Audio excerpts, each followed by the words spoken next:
Welcome to another episode of Weekly Spark. Excuse me.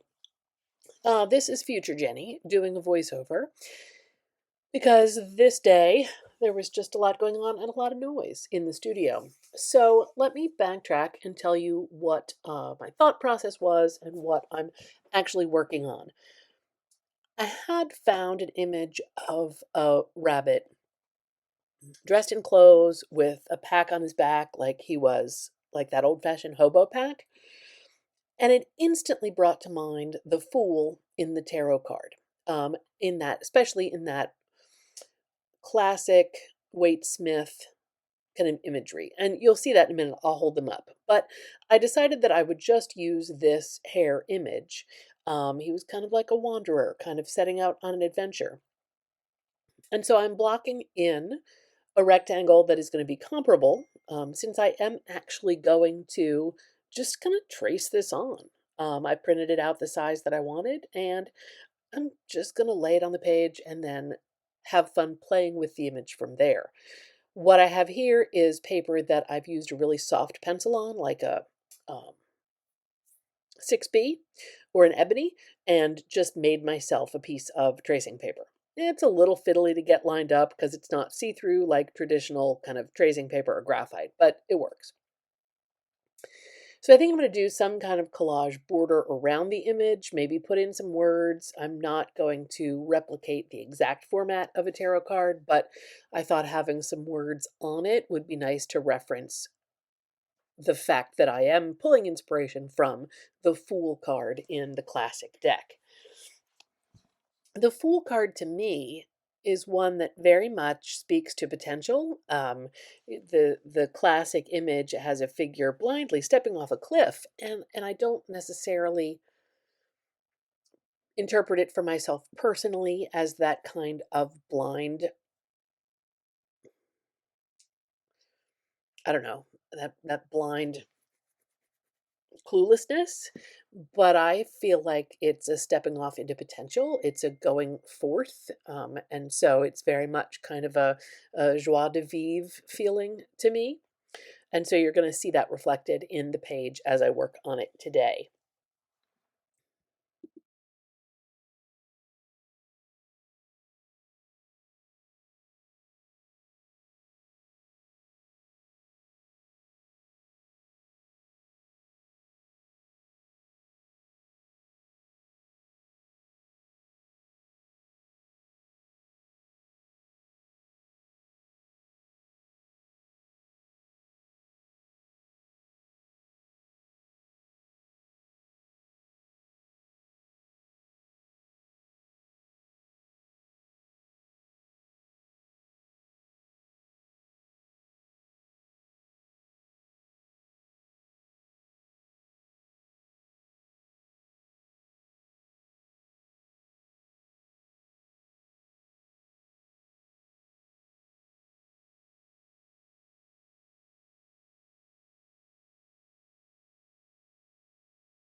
So here we have kind of the comparison. It's hard to see in this version of the Fool card, but he does have that kind of traveling bundle thrown over his back. And I just really liked the similarity that was set up in my mind for these two images. I collaged in the border with some text from my Encyclopedia Britannica. I'm currently doing this outline with a broad Pitt pen, and I'm going to go ahead and probably double this border and make it kind of bold.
So the border is close to complete. I did a little thinned out acrylic paint and then I stamped on some marks with some bubble wrap that I had laying around on the table for another project. Now, that other project had me using chalk pastels, and I don't like chalk pastels. I don't like the lack of control. I don't like their dustiness. I just don't like how they move and smear. Yet the project I was doing was going and involved going over the chalk pastels with a really thin glaze, and it changed everything for me because then I could move that dust around and it was sealed down on the page with that thin glaze. It was an acrylic glaze, but it was real thin, not a heavy bodied gel. So I thought for this I would pull out these pastel pencils that I recently unearthed from the studio. I swear I've had them for 30 years and they're like brand new. And I wanted to see if I could get similar results with the acrylic glaze, with the kind of messiness and the dustiness of the pastel pencils, if it would make me happy and, result in a really satisfying experience. So you can see I'm just scribbling it on here. I'm not trying to color this in. I'm not filling in the area in a solid fashion. I'm just laying down some different tones of blue, keeping the lighter at the bottom, atmospheric perspective. And then I'm going to go in with a brush and this glaze, and I'm not even going to really be too precise about going around the image that I've drawn.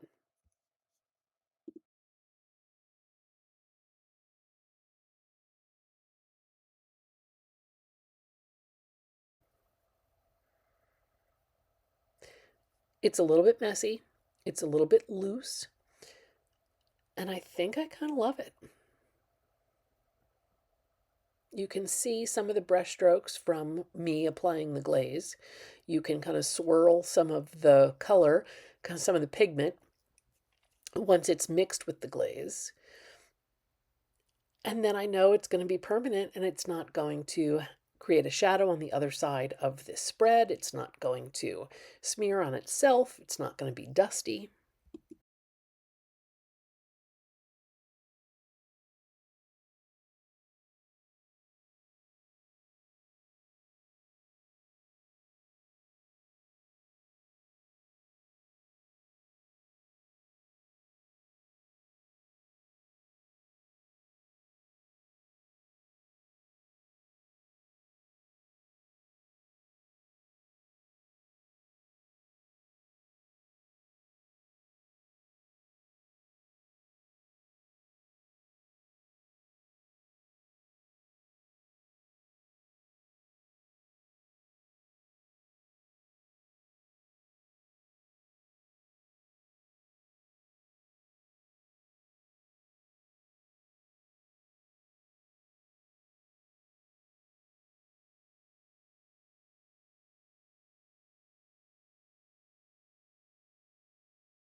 Pretty self-explanatory here. I'm just picking my words. I'm going to use this dark green to go with some of the acrylic that I kind of dry brushed on that yellow border.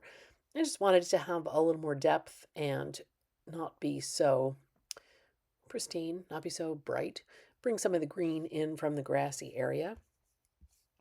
I am using an archival stamp pad in a dark forest green, and I wanted to say, I was going to say wander and explore, but I seem to be missing the lowercase l in my stamp set. And so I just turned that around into a creative problem to solve, picked a different word.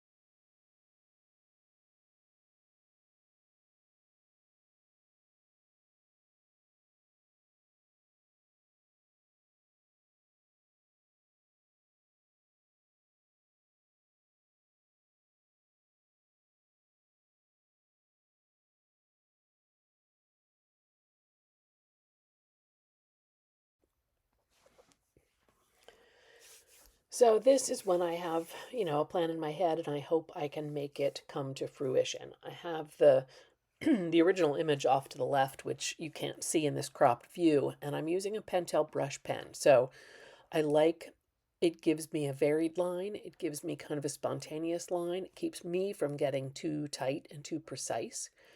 And that also means that it's easy to wiggle and, have a line that wasn't exactly what you wanted. Maybe a line that's too fat, maybe a line that, anyway, it does keep me a little looser. And so I'm going to draw in the hare and his bundle, carrying some kind of, vegetation, maybe carrots, maybe cabbage, something delicious. So I'm going to draw this in and do a little bit of shading and a little bit of kind of fur texture on him.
I was going to use watercolors, and then I decided, you know what, let's just stay consistent and let's use these pastel pencils again and experiment a little bit more with this technique. I must say, it's really nice and fast. Now, if you've watched some of my videos before, you know how much I love good water-soluble crayon or water-soluble pencil. And in some ways, this works in a very similar fashion, that you can lay down some color and it can be kind of scribbly and it doesn't have to be precise.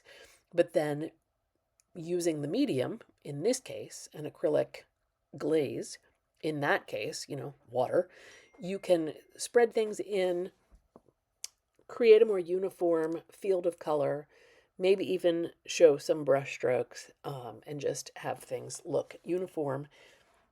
It's fast, it's not too messy, and so I think those are really appealing to me sometimes in my art journal.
I really found the whole process pretty satisfying. I liked the color saturation that I was able to get. And by the end of this page, it was bringing back, reminding me of The Country Bunny and the Golden Slippers, which was one of my favorite Easter books from my childhood.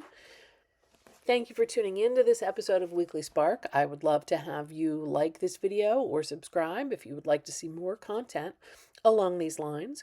I am working with the hare as my motif for this month of March.